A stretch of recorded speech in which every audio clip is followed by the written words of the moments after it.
എന്ത് വേണം? ആരിത്? വാസോ? താൻ എന്താ ഈ ധരിച്ചിരിക്കുന്നത്? എവിടെ നിന്ന് വരുന്നു? ആരെയാണ് കാണേണ്ടത്? എന്താണ് ഈ വഴി? നിങ്ങൾ ആരാണ്? വേഷം കെട്ട് എന്റെ അടുത്ത് വേണ്ട. ഗേറ്റ് തുറക്ക. ഇവിടെ സെക്യൂരിറ്റി നിയമം കർശനമാണ്. എന്നെ എന്റെ ഡ്യൂട്ടി ചെയ്യാൻ അനുവദിക്കൂ.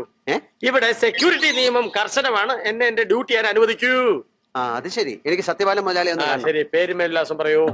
എഴുതാൻ എഴുത. നിന്റെ തന്ത വന്നിട്ടുണ്ടെന്ന് പറഞ്ഞ എഴുത.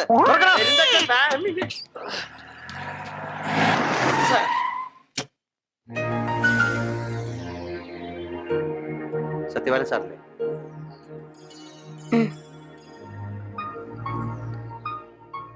എന്താ ഹരി കൊച്ചു വെളുപ്പാങ്കാലത്ത്? താൻ എപ്പോഴാ ജാമ്യത്തിൽ ഇറങ്ങിയത്? ഞാൻ ഫൈനൽ ബില്ലുമായി വന്ന. അറിഞ്ഞെടുത്തോളം വളരെ മോശമായി പോയി ഹരി. തന്നിൽ നിന്നും ഞാൻ ഒരിക്കലും പ്രതീക്ഷിച്ചതല്ല. സാർ, അത് ഞാൻ ചെയ്തതാണെങ്കിൽ തന്നെ സാറിനെ ഒരു വിധത്തിലും ബാധിക്കുന്ന വിഷയമല്ല. അത് വിട്ടുകളാ. ദയവ് നമ്മൾ തമ്മിലുള്ള ഏർപ്പാടിനെ പറ്റി സംസാരിക്കാം. The final bill.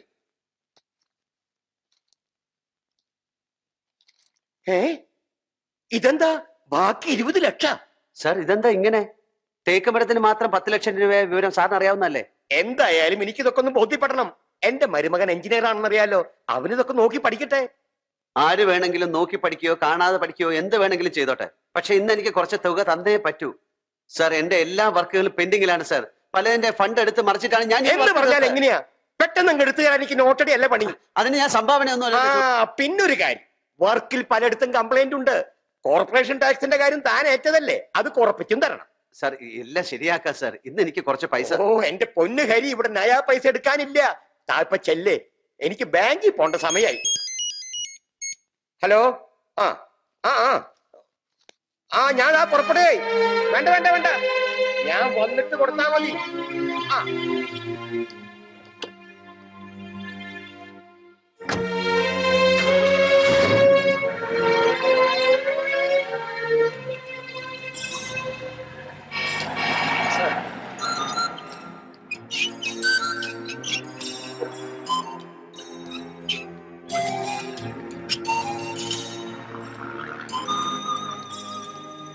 പോലെ മോളെ, പുതിയതായൊരു ന്യൂസ് കൂടിയുണ്ട്, അറിഞ്ഞോ?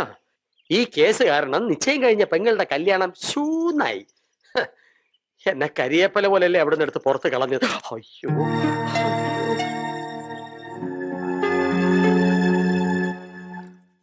ആ സത്യപാലൻ ചതിക്കുവാരി. ചതിച്ചിട്ട് എവിടെ പോവാൻ? ഇതുപോലെ കുറച്ച് അവധി കൂടെ പറയും. അത് അയാളുടെ പതിവല്ലേ. എന്തായാലും ആ കോർപ്പറേഷനിലെ റവന്യൂ ഇൻസ്പെക്ടറെ കൊച്ചച്ഛൻ വീട്ടിൽ പോയി ഒന്ന് കാണണം. സുന്ദരൻ അയാളെ പണ്ടേ അറിയാവുന്നല്ലേ. ഇനി അവൻ പറഞ്ഞ മാർഗം കൂടെ നോക്കാം. ഞാൻ പോയാൽ മിനിമം 1000 രൂപയെങ്കിലും ചിലവാകും. അത് ശരിയാണ്. ഇതാകുമ്പോ ഒരു 10-300 രൂപ നിൽക്കും. ഹലോ,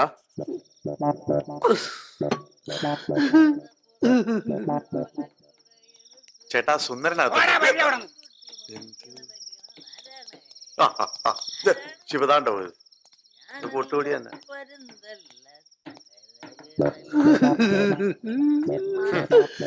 ആഹാ, നീ ഇവിടെ വന്നിരിക്കണോ? നിന്റെ വീട്ടിൽ ചെന്ന് അന്വേഷിച്ചപ്പോ നീ 2 ദിവസം അവിടെ ചെന്നിട്ടില്ലെന്ന് പറഞ്ഞു. നീ എന്താ പണിക്ക് വരാത്തത്? എന്താണ് പണിക്ക് വരാത്തത്? എനിക്കൊരു വലിയ പണി കിട്ടി ചേട്ടാ. ഒരുമാതിരി പോക്കറ്റിത്തരം പറഞ്ഞാലുണ്ടല്ലോ.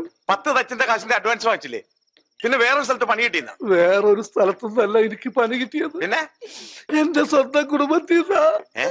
സ്വന്തം കുടുംബത്തിൽ നിന്നോ?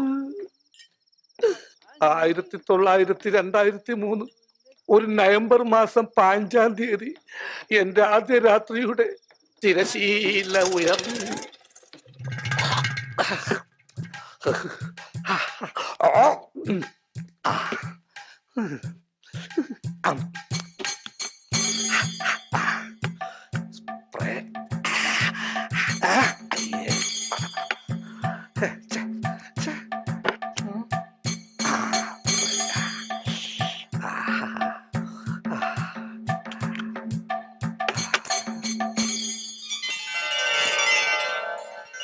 സ്വാഗതം.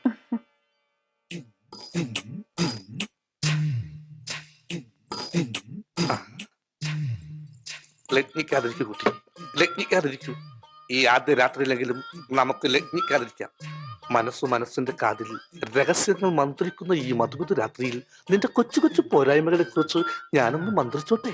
നിനക്ക് വിഷമം തോന്നുമോ? എന്തു വിഷമം? എനിക്ക് ചില പോരായ്മകൾ ഉള്ളതുകൊണ്ടല്ലേ കൊള്ളാവുന്ന ഒരുത്തിനെ കിട്ടാതെ പോയത്. ചേട്ടൻ ഇതിനു മുമ്പ് ആരെങ്കിലും സ്നേഹിച്ചിട്ടുണ്ടോ? ഞാനോ? ആ ദേ ഇന്ന് ആദ്യമായിട്ടാ ഒരു പെണ്ണിനെ ഇങ്ങനെ നോക്കണത്. ദേ ഇന്ന് ആദ്യമായിട്ടാണ് ഒരു പെണ്ണിനെ ഈ ചേട്ടൻ ഇങ്ങനെ കെട്ടിപ്പിടിക്കണത്. ഡാർലിംഗ്,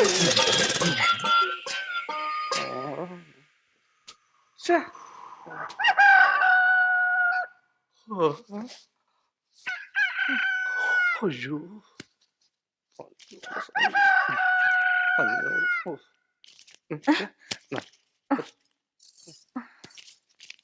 മുഴുവനും ഉണ്ടല്ലോ അല്ലേ? ഞാൻ പറ്റിക്കോ?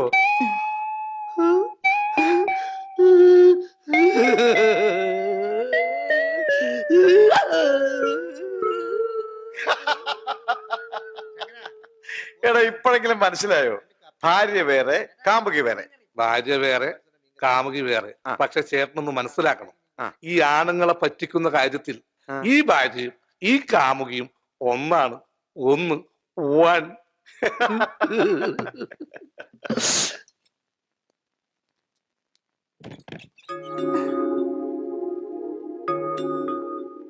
മോളെ അമ്മയുടെ അമ്മ അകത്തുണ്ട്, ഞാൻ വിളിക്കാം. അവളോട് ഇത്തിരി കുടിക്കാനും എടുത്തോളം പറഞ്ഞോളൂ.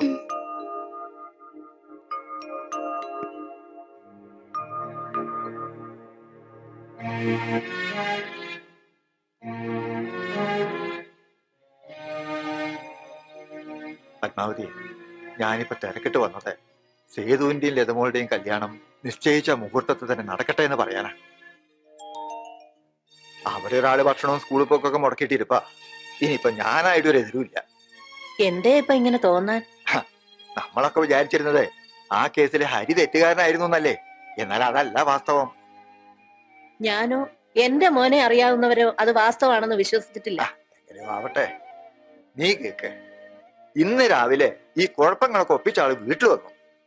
ഈ പ്രശ്നത്തിന്റെ പേരിൽ ഹരിയുടെ സഹോദരിയുടെ വിവാഹം മുടങ്ങി നിറഞ്ഞു വന്നതാത്രേ. ഹരി നിരപരാധിയാണ്, ഒക്കെയും തന്റെ ഒരു കുട്ടിക്കളി കാര്യമായി മാറിയതാണെന്നാ പറച്ചില്. ഒടുവില് ഇതിന്റെ പേരിൽ ഈ കല്യാണം മുടങ്ങരുതെന്നും പറഞ്ഞ് എന്റെ കാലിലേക്ക് വീണു. പിടിച്ചെഴുന്നേൽപ്പിച്ച് രണ്ട് ചകിട്ടത്ത് ഓരോന്ന് കൊടുക്കാറുന്നില്ലേ ഏട്ടന്? എന്റെ മോനുണ്ടായ മാനഹാനിക്കും മനോവേദനയ്ക്കും പരിഹാരമായില്ലെങ്കിലും. നീ പറഞ്ഞത് നേരാ, അതാ വേണ്ടിയേ. പക്ഷെ ഞാനത് ചെയ്തില്ല. ഹരിയോട് ചെന്ന കാര്യങ്ങളെല്ലാം തുറന്നു പറയാൻ പറഞ്ഞു വിട്ടു.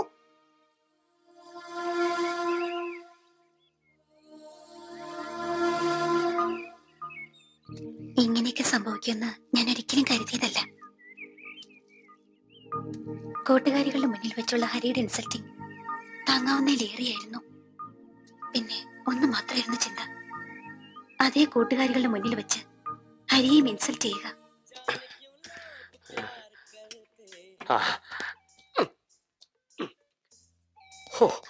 എവിടൊക്കെ തപ്പിയിട്ടാ ഒരെണ്ണത്തിന് കിട്ടിയത്. Thank you. പക്ഷെ റേറ്റ് പറഞ്ഞതിൽ അല്പം കൂടുതൽ. അതൊന്നും സാരമില്ല. ഇനിയല്ല നിങ്ങളുടെ വീടിന്റെ താക്കോൽ ഡാഡി ഏൽപ്പിച്ച് അയാളിപ്പോ കാറിൽ വരും. നമ്മള് കൈ കാണിക്കുന്നു, അയാൾ കാറ് നിർത്തുന്നു. തൊണ്ടി സഹിതം അയാളെ പിടിച്ച് മാനം കെടുത്തുന്നു. അതോടെ അയാളുടെ കാര്യം ഫിനിഷ്. നിങ്ങൾ അയാളെ ഫിനിഷ് ചെയ്യും, ഞാൻ ഇത് ഫിനിഷ് ചെയ്യാം. കാണാം.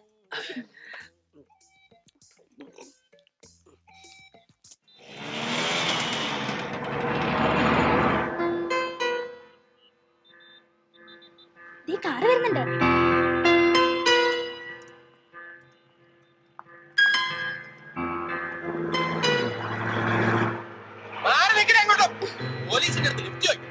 എന്താ പറ്റി?